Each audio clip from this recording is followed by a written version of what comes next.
देखिए भाई, आज हम पढ़ने वाले हैं चैप्टर नंबर 11, 11वां चैप्टर। ये है हमारा अनुपात। क्या है चैप्टर का नाम? सीधा और प्रतिलोम अनुपात। सीधा और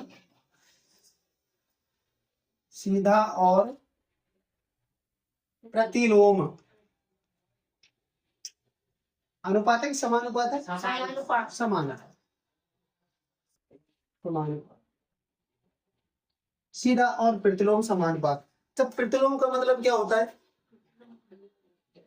प्रतिलोम का मतलब विलोम होता है, उल्टा। ठीक है, सीधा और उल्टा अनुपात। ठीक है भाई, जो सीधा अनुपात होता है हमारा, सीधा अनुपात, और दूसरा होता है हमारा प्रतिलोम। प्रतिलोम अनुपात, प्रतिलोम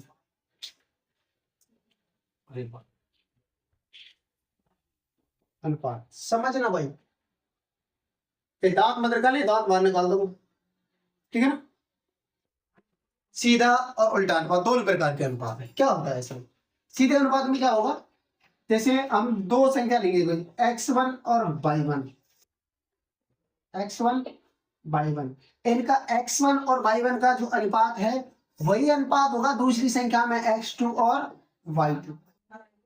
ये तो होगा ऐसे। ये सूत्र समझ लो एक प्रकार से कि सीधे अनुपात का सूत्र है x1 बटे y1 बराबर x2 बटे y2। ऐसे समझ में, ये सीधे अनुपात का है। ठीक है, मतलब जितने x वाली संख्या ऊपर वाली संख्या, जिस प्रकार से अनुपात बढ़ेगा, ऊपर की संख्या बढ़ेगी तो नीचे की भी संख्या बढ़ेगी। ठीक है, समझ लो। ऊपर वाली संख्या बढ़ती है तो कौन सी बढ़ेगी? नीचे वाली। जैसे ये 1/2 है कोई अनुपात, अगर मैं ऊपर की को दोगुना करता हूँ, 1 का दोगुना 2 होता है, तो नीचे का भी दोगुना करना पड़ेगा। 2 का दोगुना 4, ऊपर का दोगुना फिर करता हूँ मैं, 2 दूनी 4, तो इसका भी दोगुना करना पड़ेगा 8, इसका दोगुना करता हूँ 16, तो इसका दोगुना इसका दोगुना 8, इसका दोगुना 16। अगर मान लो इसका मैं 5 गुना करता हूँ, 8 पंजे 40, तो 16 पंजे 80। मतलब ऊपर वाली संख्या बढ़ेगी तो नीचे वाली भी बढ़ेगी। अनुपात में क्या होता है? सीधे अनुपात में ऊपर वाला बढ़ेगा तो नीचे वाला भी बढ़ेगा। ये तो है सीधा अनुपात। अब प्रतिलोम अनुपात में क्या होता है? एक बढ़ेगा दूसरा घटेगा, इसमें उल्टा होता है। इसमें क्या होता है सूत्र?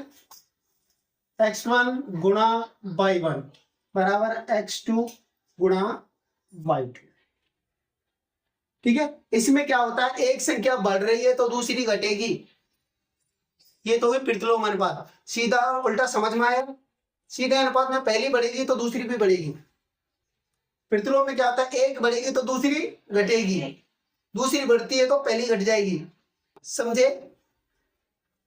ठीक है, जैसे एक प्रकार से समझो, आप गाड़ी चला रहे हो, है ना, और यहाँ से आपका गांव मान लो 10 किलोमीटर है, 10 नहीं 100 किलोमीटर, 100 किलोमीटर आपका गांव। आप जब 60 की स्पीड से जाते हो तो मान लो आपको 1 घंटा लगता है, 60 मिनट लग जाते हैं मान लो। ठीक है, 60 मिनट लग जाते हैं। लेकिन वही अगर आप 80 की स्पीड से जाते हो तो टाइम कम लगेगा। पहले 60 की स्पीड से 60 मिनट लग रही थी, लेकिन आप स्पीड से जा रहे 80 की तो टाइम लग रहा है 40 मिनट। मतलब स्पीड बढ़ाई तो टाइम घट गया। ऐसे तो हुआ, स्पीड कम की तो टाइम ज्यादा लगेगा। तुम अगर 20 की स्पीड से जाओगे तो तुम्हें 2 घंटे लगेंगे। एक जगह काम करेंगे दूसरा बढ़ जाएगा। ठीक है, ये होता है प्रतिलोम अनुपात। ठीक है, एक चीज कम करने पर दूसरी बढ़ जाए, दूसरी कम करेंगे तो पहली बढ़ जाए, और सीधे अनुपात में पहली बढ़ेगी तो दूसरी बढ़ेगी। ठीक है, समझे? समझ पाई बात? ये होता है। तुम एक काम करो, ये सूत्र से उतार लो यहां तक, ये सूत्र से चलेंगे एक प्रकार से। ठीक है ना, यहां तक उतारो।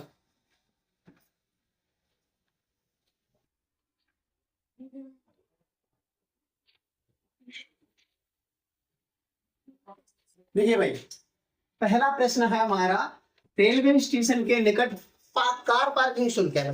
कार खड़ी करते हैं रेलवे स्टेशन के पास, तो उसका किराया कितना है भाई? अगर आप 4 घंटे तक खड़ी करते हो तो 60 रुपए लगते हैं, 8 घंटे तक खड़ी करते हो तो 100 रुपए, 12 घंटे तक खड़ी करते हो तो 140 रुपए, 24 घंटे तक खड़ी करते हो तो 180 रुपए। वो पूछ रहा है क्या ये प्रत्यक्ष अनुपात में है? पूछ रहा है क्या ये प्रत्यक्ष प्रत्यक्ष अनुपात में है? ये पूछ रहा है क्या है, मतलब एक ही प्रकार से बढ़ रहे, एक ही अनुपात में बढ़ रहे, प्रत्येक एक जैसा ही अनुपात रहे हमेशा। देखिए भाई पहले के लिए अपन यहाँ करते हैं, पहला 4 घंटे के लिए कितना है 60, तो मैं करता हूं अनुपात है इसका, अनुपात 4/60 कितना है, 4 एकम 4 और 15 चौका 60, कितनी बार 15 बार। ये मैंने काट दिया भाई, तो 4 एकम 4, 2 बच गए 20 हो गए, 4 पंजे 20, 1/15 अनुपात कितना है इसका 1/15। हमें ये देखना है प्रत्यक्ष अनुपात दे रहा है कि हर बार अनुपात एक ही आता है क्या, एक ही अनुपात आता है तो प्रत्यक्ष अनुपात है, अगर नहीं आया तो प्रत्यक्ष अनुपात नहीं है। दूसरा 8 घंटे के लिए 100 रुपए, अनुपात करने के लिए 8/100, काटो भाई 4 से काटो, 4 दूनी 8 और 4 25 चौके 100, ये कितना है मेरा 2/25, ये 1/15, ये 2/25। क्या ये प्रत्यक्ष अनुपात है, एक जैसा अनुपात थोड़ी है, नहीं है। तीसरा देखो 12 घंटे के लिए 140 रुपए, काटो भाई 4 तिया 12, 4 तिया 12, 4 पंजे 3/35, 3/35, ये क्या है, ये बराबर बराबर आ रहे क्या अनुपात, नहीं आ रहे। चौथा 24 घंटे के लिए 180 रुपए, 6 चौका 24, 6 चौका 24 और 6 तिया 18 और कट जाएगा 2/15, ये कितना है 2/15। तो ये एक जैसा अनुपात नहीं आ रहा है, तो ये प्रत्यक्ष अनुपात में नहीं है, प्रत्यक्ष अनुपात नहीं है। छापो प्रत्यक्ष अनुपात नहीं, समझ में आया प्रत्यक्ष अनुपात, ओके। देखिए भाई दूसरा प्रश्न है हमारा, दिया है एक पेंट के मूल मिश्रण के 8 भागों में लाल रंग के पदार्थ का एक भाग मिलाकर मिश्रण तैयार किया जाता है, तो मिश्रण के अन्य भाग ज्ञात करो। देखो भाई ये पेंट है, पुताई वाला पेंट है भाई, है ना, 2 तरह के कलर लिए गए, ठीक है। एक में बस तुमने बाल्टी वाला कलर देखा है, बाल्टी में रंग की डिब्बी मिला में फिर उसको बोलते हैं फिर पेंट, वही है ये।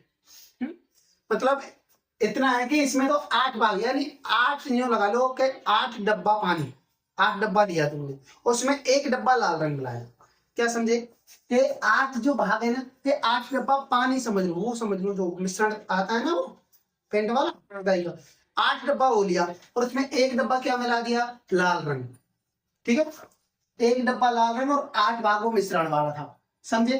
अब अगर हमने 4 डिब्बा लाल रंग लिया हो तो ये कितना होगा, मिश्रण कितना चाहिए।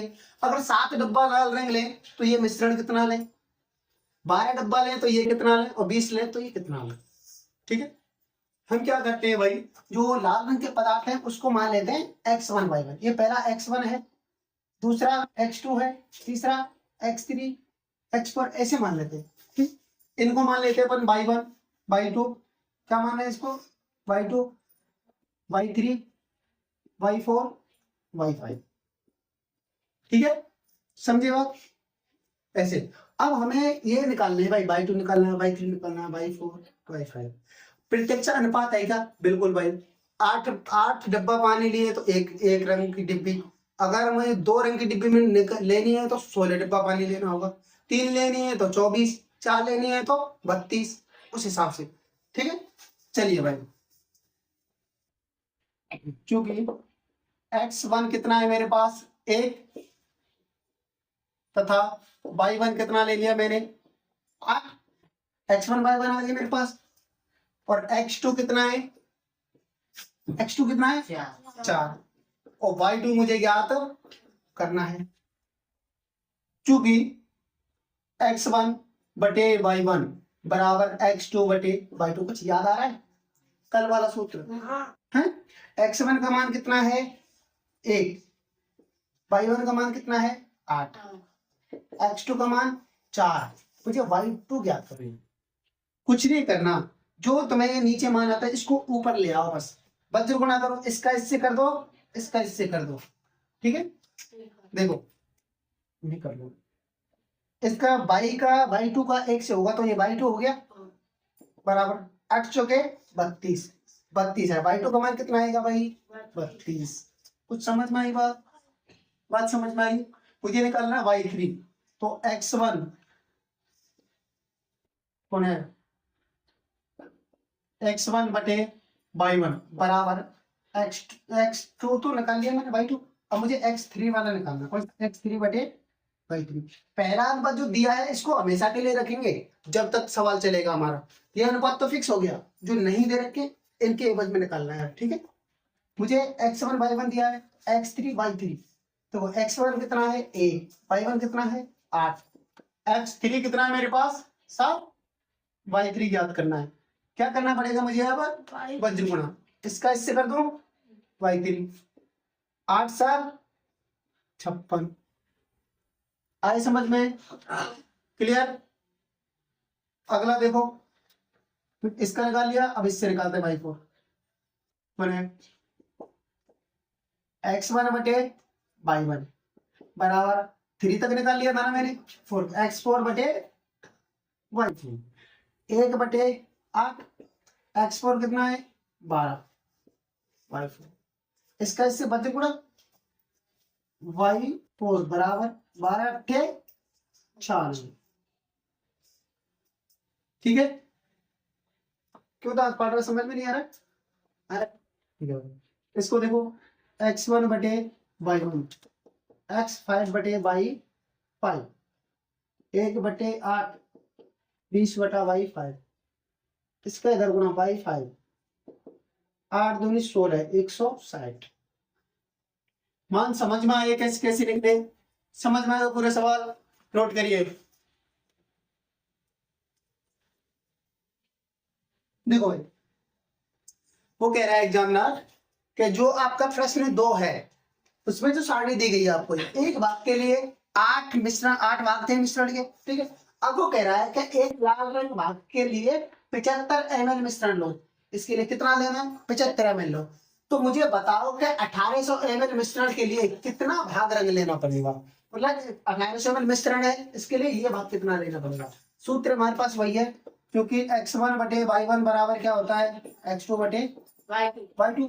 x1 कितना है 1, y1 कितना है 75, x2 कितना है पता ही नहीं है, y2 कितना है 1800।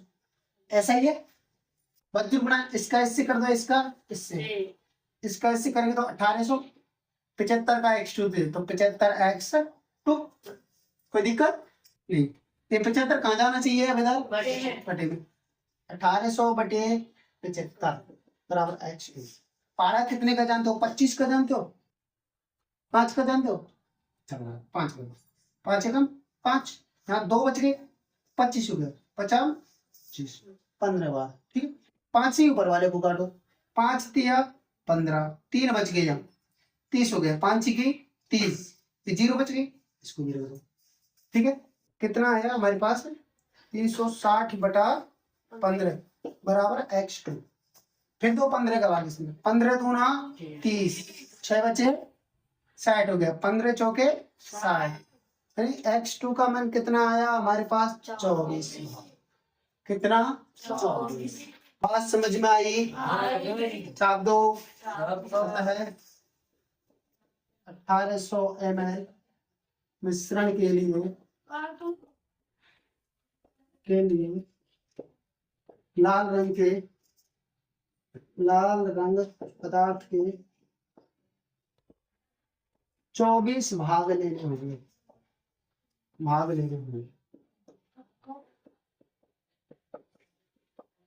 सरल है ना प्रश्नावली। सुनो, चौथा प्रश्न है, किसी सॉफ्ट ड्रिंक फैक्ट्री में एक मशीन 840 बोतलें 6 घंटे में भरती है, तो बताओ 5 घंटे में कितनी बोतलें भरेगी। ठीक है, देखो भाई, पहले मशीन जो एक मशीन 840 बोतल है, इसको मान लो x1 कितने घंटे में भरती है 6 घंटे में, ये वाली बात। दूसरा, तो बताओ 5 घंटे में कितनी बोतलें भरेगी, कितने घंटे में 5 घंटे में कितनी बोतलें भरेगी। x2 बोतल है और ये y2 है 5। देखो क्योंकि देखो पहले मशीन की बोतल ली हमने एक्स वाली, ठीक है, तो 840 बोतल है, और घंटे लिए हमने वाई में, ठीक है। दूसरे फिर कह रहा है वो 5 घंटे में, तो घंटे तो वाई वाले लिए ना हमने, तो 5 घंटे में कितनी बोतलें भरेगी एक्स वाली, ठीक है। x1 बटे y1 बराबर x2 बटे y2। x1 है हमारा 840, y1 है हमारे पास 6, x2 पता नहीं है, y2 कितना है 5, ठीक है। इससे पहले बात तो कट ही जाएगा, काट दे, 6 एकम 6, 2 बच गए, 6 चौका 24, 6 एकम 6 और 6 चौका 24, 2 बचा 24 होगा, 14।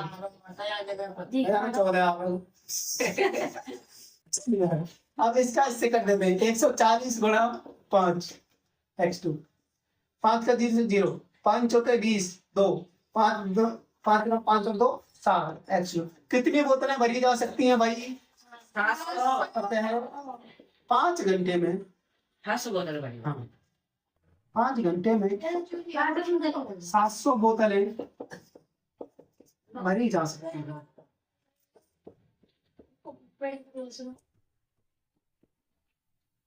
ठीक है भाई, और अब मैं कोल्ड ड्रिंक पीने जा रहा हूँ। वीडियो में क्या